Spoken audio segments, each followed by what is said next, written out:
জাতীয় বিশ্ববিদ্যালয়ের অধীনে অনেকেই অনার্স ভর্তি পরীক্ষা দিয়ে সাবজেক্ট বা কলেজ পছন্দ হবে না। তারা কি করবা? তুমি তো ভর্তি পরীক্ষা যখন রেজাল্ট প্রকাশ হবে তখন তোমার সাবজেক্টে চলে আসবে, কলেজও চলে আসবে যে তুমি অমুক কলেজে অমুক সাবজেক্টে পড়বা। বাট তোমার টার্গেট ছিল যে না, আরো একটা ভালো কলেজে তুমি পড়তে চাও, অথবা তোমার টার্গেট হচ্ছে যে আমি যে সাবজেক্টে পড়তে চাই সেই সাবজেক্টে আসেনি। সেক্ষেত্রে কি করতে পারো, অপশন গুলো কি কি, সেটা নিয়ে আমি তোমাদেরকে পয়েন্ট অফ ভিউ আলোচনা করব। অনেকেই চিল্লাবা ভাই এত আগে কেন এই ভিডিওগুলো দেখো, তোমাকে সিদ্ধান্তগুলো আগেই নিতে হবে। যদি তোমার বাই চান্স অনেকেই ভুলভাল সাবজেক্ট অ্যাপ্লাই করেছো, আবেদন করার সময় বোঝো নাই, বা ভুল কলেজে অ্যাপ্লাই করেছো, আবেদন করার সময় বোঝো না, এখন তোমার কাছে তোমার হিতাহিত জ্ঞান ফিরেছে, তুমি চাচ্ছ আরো ভালো কলেজে ভালো সাবজেক্টে তুমি তোমার ন্যাশনাল ইউনিভার্সিটি জার্নি স্টার্ট করবা। তো তাদের করণীয়টা কি? পয়েন্ট অফ ভিউটা বুঝো। তোমার কলেজ পছন্দ হয় নাই অথবা সাবজেক্ট পছন্দ হয় নাই, দুইটা কম বেশি সিমিলারই হইতে পারে। কেন সিমিলার হইতে পারে সেটা আমি তোমাদেরকে বুঝাই বলি। যখন তোমাদের রেজাল্ট প্রকাশ করবে তারা, তখন তুমি দেখতে পারবে যে তুমি অমুক কলেজে চান্স পেয়েছো এবং অমুক ডিপার্টমেন্টের অধীনে, তুমি একটা সাবজেক্টও পেয়েছো।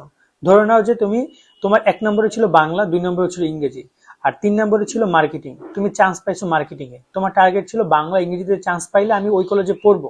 কিন্তু মার্কেটিংটা তুমি ইচ্ছে করে ভুলেই দিছো বা কারো কথায় দিয়ে দিছো, বাট তুমি মার্কেটিং এ চান্স পাইছো, তুমি বাংলা ইংরেজিতে চান্স পাও নাই।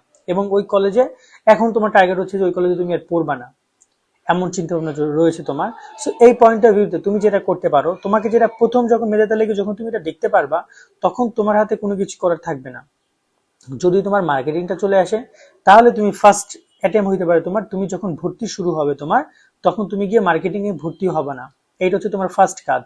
যখন তুমি মার্কেটিং এ ভর্তি হবে না, তখন তোমার এই যে ভর্তিটা রয়েছে, এই ভর্তির রেজাল্টটা বাদ হয়ে যাবে, ক্যান্সেল হয়ে যাবে। ক্যান্সেল হইলে দেন তুমি আবার দ্বিতীয় মেধা তালিকার জন্য তুমি ওই যে বাংলা এবং ইংরেজিতে যে অ্যাপ্লাই করেছিলা, ওদের জন্য তুমি অ্যাভেলেবেল হয়ে যাবা। তো দ্বিতীয় মেধা তালিকায় যদি তোমার ওই কলেজের বাংলা অথবা ইংরেজি ডিপার্টমেন্ট টিচাররা তোমাকে নিয়ে নেয়, তাহলে কিন্তু তুমি দ্বিতীয় রেজাল্টে তুমি দেখতে পারবে যে তুমি ওই কলেজেরই ইংরেজিতে চান্স পাইছো, বাংলায় চান্স পাও নাই। সেক্ষেত্রে তোমার টার্গেট যদি থাকে এখন বাংলায় পড়ো, তাহলে তুমি আবার ভর্তি ক্যান্সেল করতে পারো। কিন্তু তোমার যদি টার্গেট থাকে যে না, আমি যেহেতু আগে পাইছিলাম মার্কেটিং এ, তা আমি মার্কেটিং এ ভর্তি হই নাই, দেন আমার শূন্য আসনের বিপরীতে আবার হচ্ছে যে ইংরেজি টিচার আমাকে নিয়ে নিছে ইংরেজি ডিপার্টমেন্ট, সেক্ষেত্রে আমি ওই কলেজে ইংরেজি ডিপার্টমেন্টে চান্স পেয়েছি, আমি ইংরেজি ডিপার্টমেন্টে এবার ভর্তি হয়ে নিলাম। ওকে। বাট এই ক্ষেত্রে যদি দেখা গেল যে তুমি ওই কলেজে পড়বাই না, তুমি ইংরেজিতেও পড়বা না, বাংলাতেও পড়বা না, ওই কলেজেই পড়বা না, তাহলে তুমি কি করবা? তাহলে তুমি যে সেকেন্ড টাইম হিসাবে যে ইংরেজিতে চান্স পেয়েছো, ওইখানেও তুমি আর ভর্তি হবা না। তুমি ওখানেও ভর্তি হবা না বা নিশ্চয়ন করবা না। নিশ্চয়ন না করলে তোমাকে পরবর্তী পদক্ষেপে নিয়ে যাবে রিলিজ স্লিপ। রিলিজ স্লিপটা কি?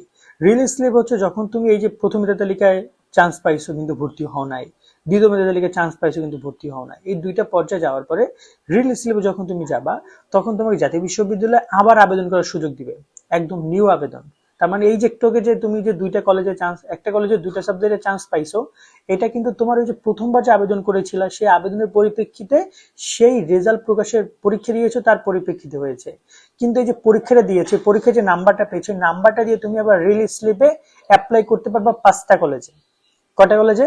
5টা কলেজে। সো এক্ষেত্রে তোমার যদি কলেজ পছন্দ না হয়, সাবজেক্ট পছন্দ না হয়, দেন তাহলে তুমি ওই যে কলেজগুলো যখন তুমি প্রথম মেধা তালিকা বা দ্বিতীয় মেধা তালিকায় চান্স পাবা, সেখানে তুমি ভর্তি হবা না।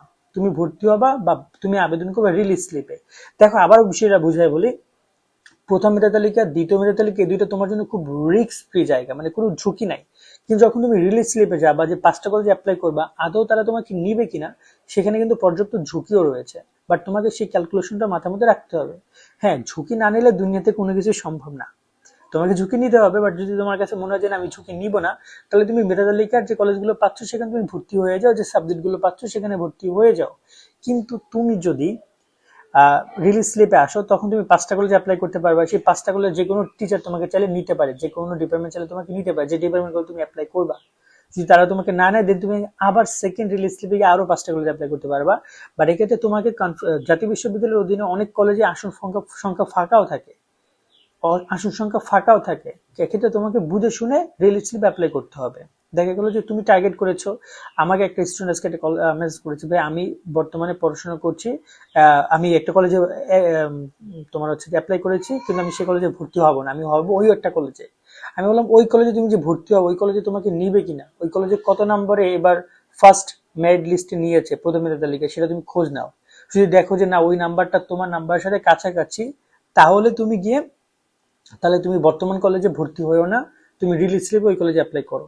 বাট ওই কলেজ থেকে অনেক ভালো কলেজ, সে তোমার থেকে অন্তত আরো 20-30 মার্ক যারা বেশি পেয়েছে তাদেরকে নিছে।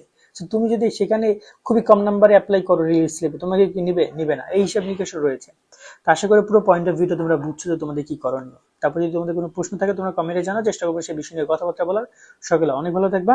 আল্লাহ হাফেজ।